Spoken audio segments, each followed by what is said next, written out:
देखिए, ये बड़ा निम्न स्तर की बातें हैं, दुर्भाग्यपूर्ण है, इस तरह की कोई भी करता है, तो बहुत ही दुर्भाग्यपूर्ण है क्योंकि संपूर्ण देश जो है अपना एक और उसकी निगाहें पूरे देश की 41 लोगों जो फंसे थे उन पे था। हुँ, उसमें किस जाति का है, किस मजहब का है, इस पे नहीं था। हमने भी यहाँ पे संत महासभा की तरफ से, हिंदू महासभा की तरफ से हुँ, दिल्ली में अनुष्ठान कराए, हवन कराए, हुँ, तो हमने इसलिए थोड़े कि उस मजदूरों में कौन मुसलमान है, कौन ईसाई है, कौन हिंदू है। भाई वो हमारे देश के हैं और वो हमारे सरकार के वो में काम कर रहे थे और वो फंसे हुए हैं, हमारे देश के नागरिक हैं।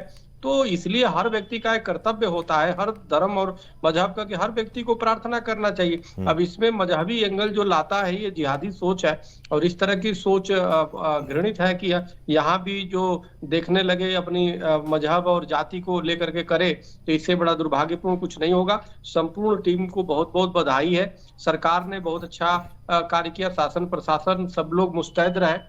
हाँ, जो गलतियाँ हुई निश्चित रूप से देखो, हिंदू सनातन धर्म त्रिविध विज्ञान पे आधारित है।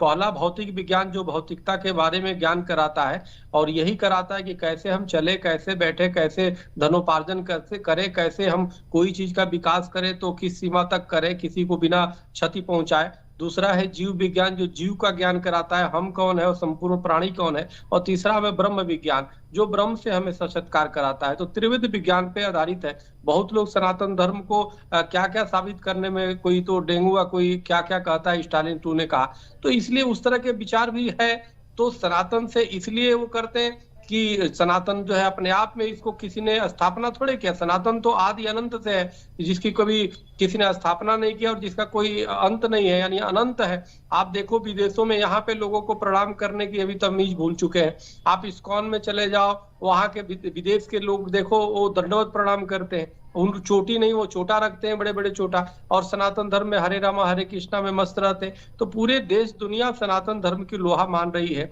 तो यहाँ पे देखिए, यहाँ पे जब से सृष्टि की उत्पत्ति हुई, सूर और असुर दोनों रहे हैं।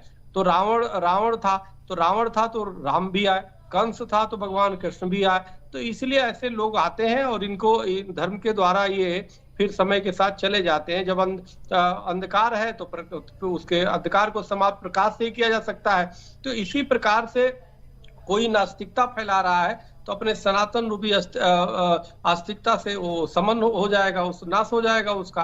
तो इसलिए हमें लगता है कि हमें अपनी सनातन सिद्धांतों पे, सनातन अपनी प्रवृत्ति को बनाए रखना चाहिए। कभी भी इम्बैलेंस बिना उससे कोई प्रभावित हुए सतत चलते रहना चाहिए। चरैवेति के सिद्धांत पे हमेशा सनातन चलता रहा है, हमेशा न कभी झुका है न कभी रुका है। तो इसलिए सतत प्रवाह के ही उसको जो है सनातन कहते हैं और सनातन सिद्धांतों पे ही चलना चाहिए। इसीलिए हमें बिना प्रकृति के साथ और देवों के साथ खिलवाड़ नहीं होना चाहिए। तो हुँ। ये जो चेतावनी है, निश्चित रूप से मुझे पूरा विश्वास है कि वहाँ की शासन प्रशासन भी उसे स्वीकारेगी और पूरे देश दुनिया ने देख लिया। तो और माननीय मुख्यमंत्री जी को मैं धन्यवाद दूँगा। हुँ, उन्होंने मंदिर के विकास के लिए भी उन्होंने जो अपने वचन दोहराए हैं, उन्होंने जो अपने लोगों को वादा किया है, तो हमें लगता है कि वहाँ भी भव्य मंदिर बनेगा हुँ। और जो है निश्चित रूप से उत्तराखंड जो देवभूमि है उसके कण-कण का और विकास होगा बिल्कुल, और सर्वांगीण बिल्कुल विकास चक्रपाणी होगा जी। और जी। बिल्कुल, बिल्कुल। सीमा डोरा जी, मैं आपसे अगर पूछूँ कि